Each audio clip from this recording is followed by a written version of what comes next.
Hey everybody, what's up? It's me. How's it going? Time is 1:28 on Friday, the 4th. Um just woke up from a nap, something like that, if you want to call it that. And I spent the last 5 minutes talking to myself about naps. I was like, I need to record this and put this on my video. So this next video that I do will probably end up being a video that I take some time to put together multiple small videos and get all into one or two videos really. I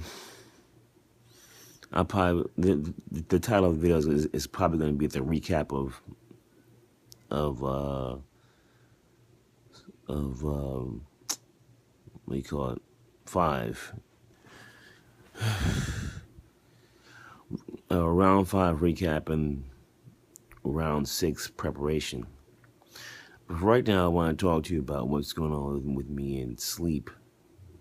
Round 5 has exposed me to a all new level of sleep. I sleep like never before. Like you've heard me say before that I go through my days where I sleep like 20 hours, or I'll do like 2 days of sleep where I'm like sleep about 80% of the time. You've heard me say that before, and I've gotten somewhat comfortable with that happening. I still don't like it, but it happens. But with round 5, I sleep just all the time. It's just crazy. And I take naps now. Like I feel tired, and I'll get a tired feeling. I'll go take a nap, and I'll lay down and sleep for hours. It's ridiculous. So here is today. I got this morning at 6, as my body normally does. My body normally wakes me up at 6 every morning, in between 5:30 and 6. It's just standard, no matter what time I go to bed. I can go to bed at 3 a.m. My body's gonna wake me at 6, regardless. So last night, I think I went to bed at about 12:30. Got up at 6. Went downstairs at around 6:30. Had my half a bagel, some orange juice. Normally I have a whole bagel and a hot chocolate. Catch my 7 a.m. news. Caught that somewhere around 8 o'clock. I came back up here and was about to get to work. I was like, I'm kind of tired. Let me lay down for a little bit and catch a little Z's. That was about 8 o'clock. To me, it felt like 5 minutes ago. I'm just getting up just now. It's 1:30. Now, some of you don't understand this, but I have never been able to sleep like this before. Not that I don't even like it, but I've never been able to even do it. Like, I remember being a kid, my mom saying, go lay down and take a nap, and I just sit there in the bed for like 2 hours. I just couldn't sleep.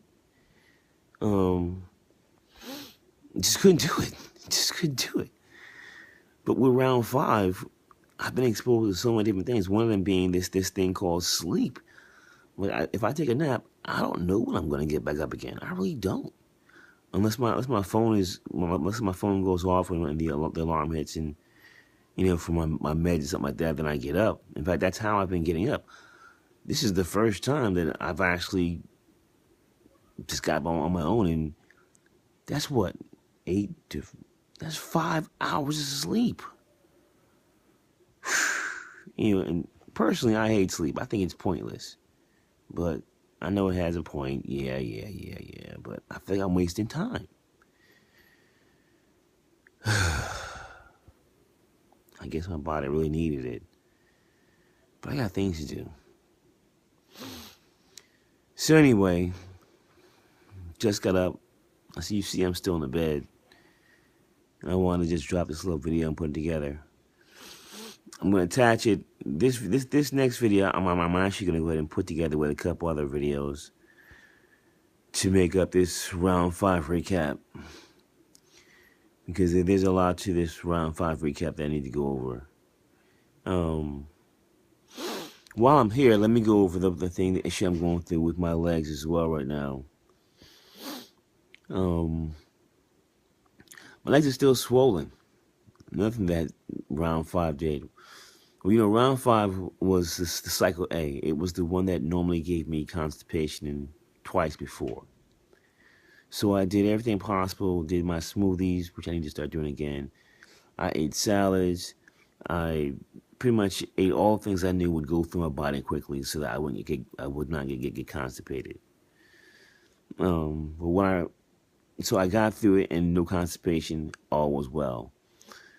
What I wasn't able to do was to pee as much as I have. I've been peeing like a racehorse the first 4 rounds, and the fluid in my legs that always happens after every round hasn't gone away. It's gone down some, but it hasn't gone away. So over the next couple of days, I'm going to be doing some more stuff.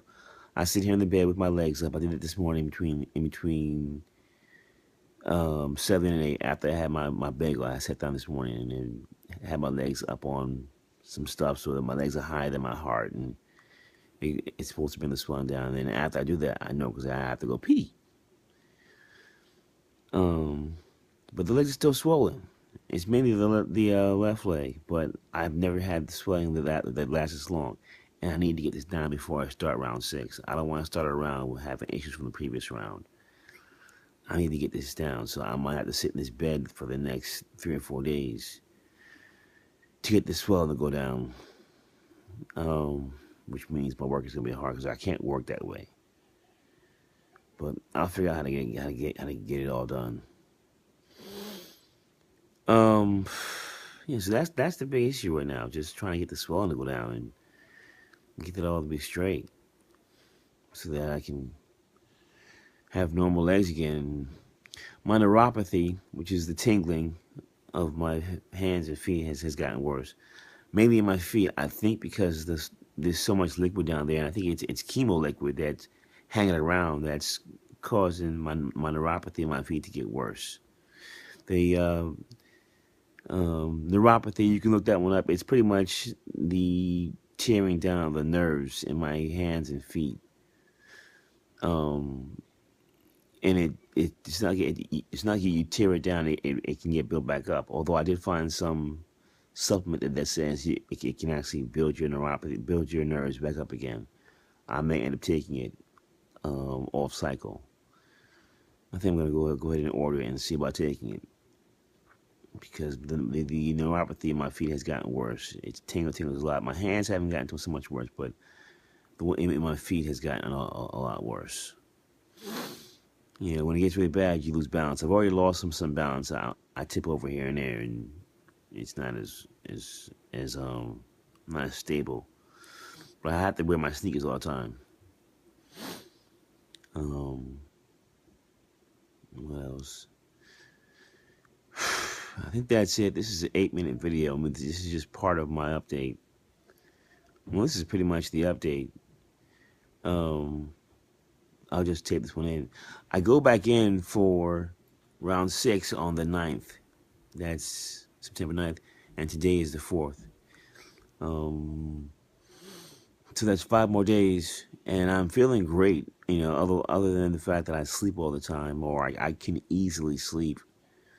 Just lie down for a few minutes and I knock out. I can't believe I'm even doing this. This is crazy. This is just crazy. Hair hasn't grown back. Normally you guys see me with my hat on. Of course, I don't sleep with my hat. But my hair, you remember I cut it off. And that was a good move, by the way. That was a good move, because this is where the kids never saw it fall out. And at some point in time, it's fallen out and it's probably grown back. The gray grows back. The gray beard goes back. My mustache grew back about a month ago. It just grew back. The black and the gray. And then it just fell out like a week later. It's funny. I don't know what. So I just cut it when it comes back.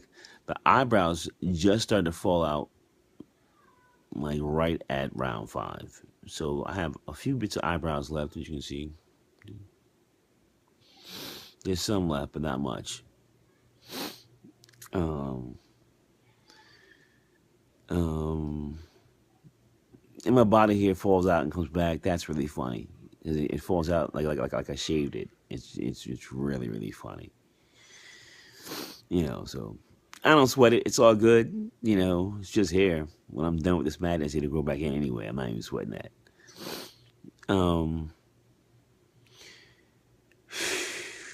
I'm not sure if I told you about what happens at the end of my rounds, but I'll tell you right now. So I've got 3 more rounds to go, 6, 7, and 8. I'm asking the doctor, after all my PET scans and stuff like that. And I should probably do one on the PET scan because I don't think I told you all the issues with the PET scan. Yeah, I'm going to have to post a couple videos because I get into that stuff. I don't have much information on what happens after we finish, but I'll give you the information I do have. After I finish, I go into what's called maintenance chemo. So I should finish up somewhere around Christmas time. And then I go into what's called maintenance chemo. So I'm not really done with chemo, but I am done with it. I'm done with the madness chemo that I'm going through now. And I call it madness because it is. I go in and they flush me with chemo like in these big bags. It's a lot of chemo I get. It is. So when I'm done, I go through what's called maintenance chemo, and doctor's like, hey, it's nothing nearly like anywhere near what I'm dealing with now. I think it's chemo by way of pills, some pills I take at a certain time, and so on and so forth. And that maintenance chemo lasts for 2 years. Yeah, this is a blood cancer, so they gotta really try and keep a track on this thing and make sure that I don't go into remission. I'm not going to tell you what the odds are for a remission because they're not great. They're not bad. They're not great. Well, no, I will tell you. He told me it's 50-50 that I go into remission. 50-50, really. 50-50. Now, that means that my odds, as Sir Green, the disciple of God, the man on the mission, the man on the miraculous recovery, my odds are probably going to be about 80-20. Like I got on my side. And he's changed all kinds of stuff, and then the Sir Green in me is going to be totally off meat. I've actually been back on meat a little bit, but I'll totally be off meat when that happens to try and avoid remission. If you watch Forks Over Knives, like I've asked you a ton of times, Forks Over Knives, you see what happens with the rats and remission and eating meat and so on and so forth. So that's what happens with maintenance chemo when it comes back. I'm going to stop here because this is at 13 minutes, and I have to attach a prayer to this at the beginning so I can put this as my video. All right? So I will see you all later. This is just part of my my recap and getting ready for round 6. Have a great day. God bless. Peace.